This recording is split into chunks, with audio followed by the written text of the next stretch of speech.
నువ్వే చెప్పరా. మగాడే గొప్పరా. ఎందుకంటే మగాడు ఎక్కడికి వెళ్ళినా ఎలా ఉన్నా బతికేస్తాడు. మగాడు ఏదనుకున్నా సాధించేస్తాడు. మగవాళ్ళు గొప్పవాళ్ళే, కానీ వాళ్ళని గొప్పవాళ్ళుగా తీర్చిదిద్దింది మాత్రం ఒక ఆడది. ఆడవాళ్ళు చిరునవ్వు వెనక దాచిన కన్నీటి మహాసముద్రం విలువ ఇప్పుడు నీకు చూపిస్తాను, చూడు.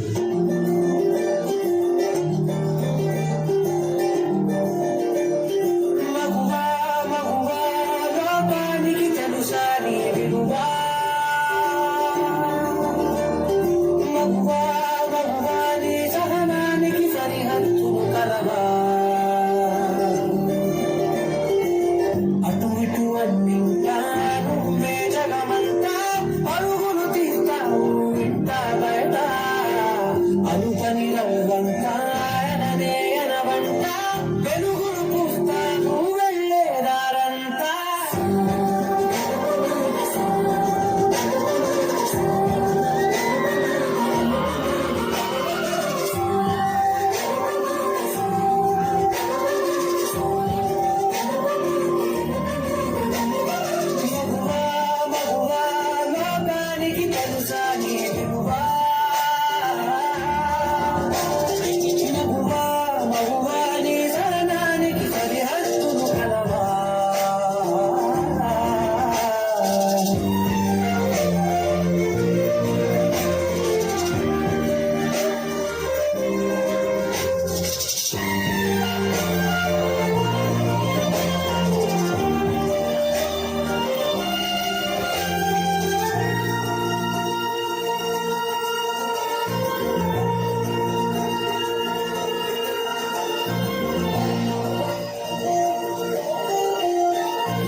క్షణం ఆడది మీ కళ్ళ ముందు కనిపించకపోతే అమ్మా ఆకలితుంది. అబ్బా ఇప్పుడు ఈ బట్టలంతా ఉతికి ఇల్లంతా చదరాలా.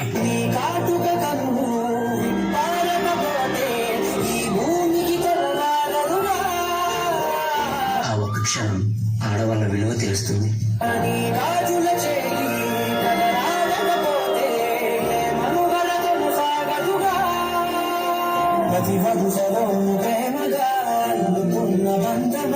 అంతులేని నీశమా అంచనాల కంతుగా ఆలయాలు కోరని ఆదిశక్తి రూపమా.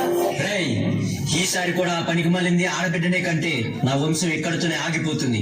ఈసారి మగబిడ్డను కనకపోతే నువ్వు వేరే పెళ్లి చేసుకుని నా వంశాన్ని నిలబెట్టాలి, అర్థమవుతుందా? మావయ్య మీ ఇంటికి వారసునిచ్చాను.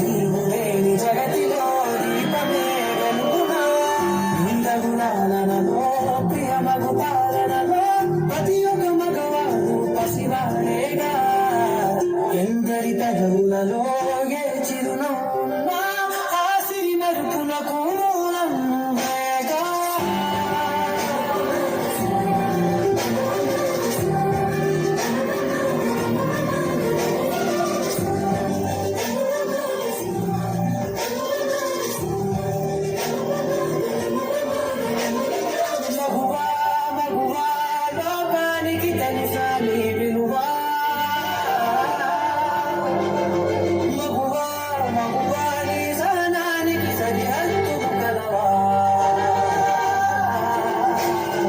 స్త్రీ తను మరో జన్మెత్తి మనకు జన్మనిస్తుంది. పిల్లల కోసం తను కన్న కళల్ని భవిష్యత్తుని త్యాగం చేస్తుంది. ప్రతి మగాడి విజయం వెనుక ఒక ఆడది ఉంటుంది అంటారు. వెనకలేదు, వెనకబడే ఉంది. మనం కింద పడితే అమ్మా అంటాం. అలాంటి స్త్రీని పడేస్తూనే ఉన్నాం, అగాధాల్లోకి పడేస్తూనే ఉన్నాం. ప్రపంచం ఎన్ని సంఖ్యలు వేసినా తన ప్రపంచంలో తాను స్వేచ్ఛగా ఎగిరే పక్షే స్త్రీ. దయచేసి పంజరంలో బంధించకండి. అవును, మగవాళ్ళు గొప్పవాళ్ళే, కానీ స్త్రీని గౌరవించడంలోనే ఆ గొప్పతనం ఉంటుంది. Please respect women.